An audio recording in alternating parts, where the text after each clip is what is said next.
And Jesus said, a man had guests.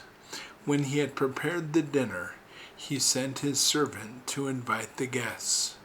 He went to the first and said to him, my master invites you. He said, I have claims against some merchants. They are coming to me this evening. I must go and give them instructions.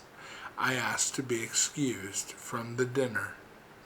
He went to another and said to him, my master has invited you. He said to him, I have just bought a house and have been called away for a day. I shall have no time. He went to another and said to him, my master invites you.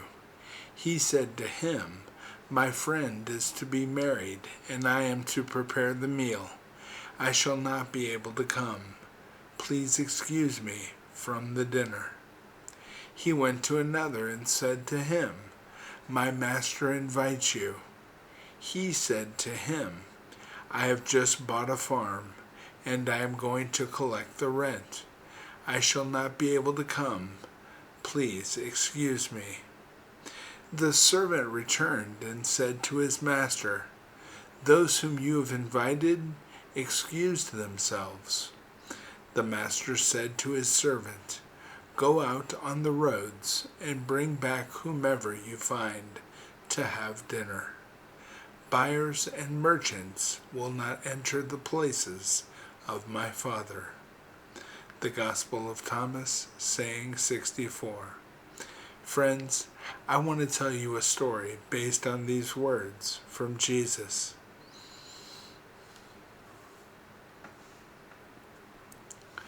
It was late afternoon in Willow Creek, Kansas, a small town surrounded by golden fields and quiet hills.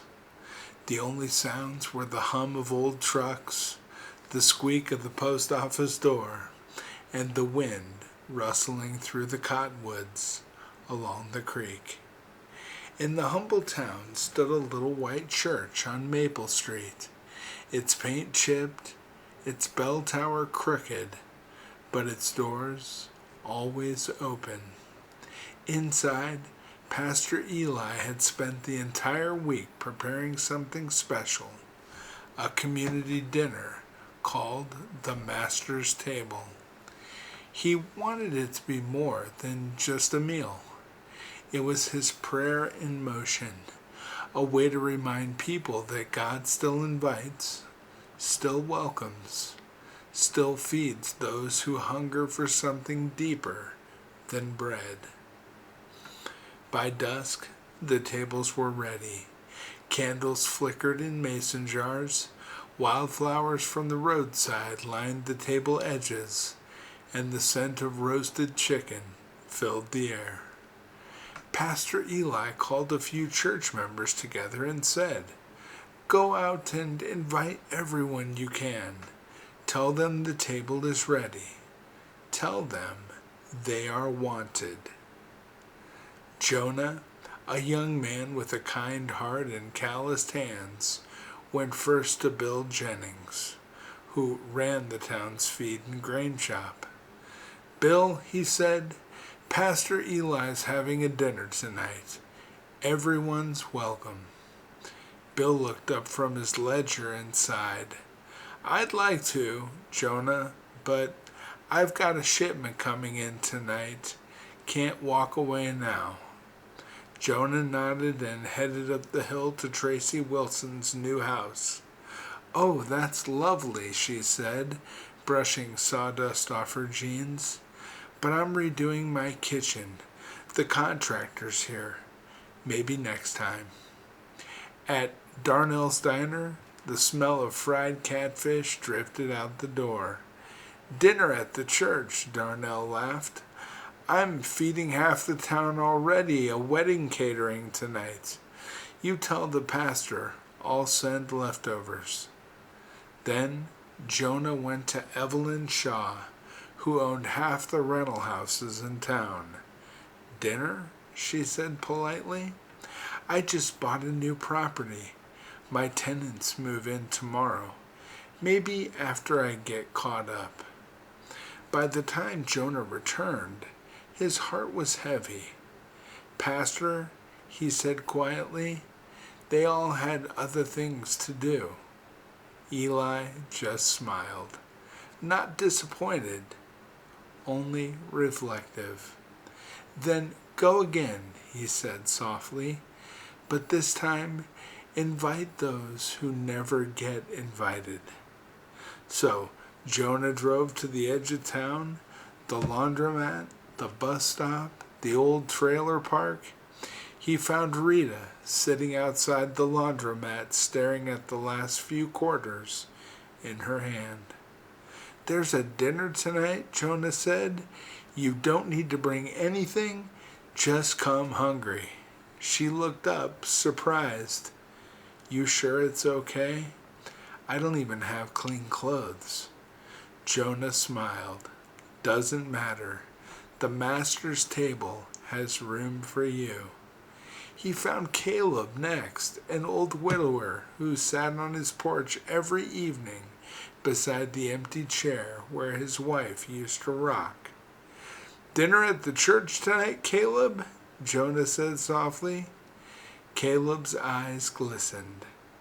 "Haven't been there in a while, since Mary passed. Feels strange without her." "Maybe tonight you don't have to feel alone," Jonah replied. Then he found Maya, a runaway teen who'd been sleeping behind the library. "Hey," he said gently, "you look like you could use a meal." She hesitated. "I'm not really church material." He chuckled. "Neither am I, but the door's open." When the church bell struck 7, the fellowship hall came alive. The tables that had sat empty hours ago now overflowed with laughter and life. Rita closed her eyes over her first warm meal in days and whispered, "Thank you, Lord." Caleb smiled for the first time in years as children ran past him. Maya ate quietly, then shyly joined in a song she half remembered from foster care. Pastor Eli moved among them, pouring coffee, handing out pie, praying silently as he served.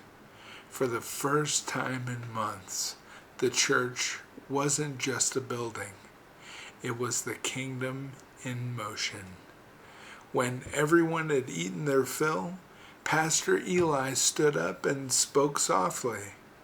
"Tonight reminds me of something Jesus once said. The kingdom of heaven is like a feast, where many are invited, but few come. Some are too busy buying, building, planning. But those who come, those who hunger for hope, find a seat already waiting for them." He looked around at the faces glowing in the candlelight and added, "The Master's table isn't for the perfect, it's for the willing. And tonight, you didn't just eat dinner, you tasted grace." As the night faded, Caleb lingered. He placed a hand on Eli's shoulder and said, "You know, Pastor, for the first time since Mary died, I don't feel like I'm eating alone." Eli smiled. "That's the beauty of his invitation, Caleb. We were never meant to eat alone. Because the Master still calls out in every small town, in every weary heart, 'Come, for everything is ready.' And those who come, those who make room for God amid their distractions, discover that the true feast isn't food at all. It's fellowship with the one who never stops inviting." Truth. God bless you, my friends.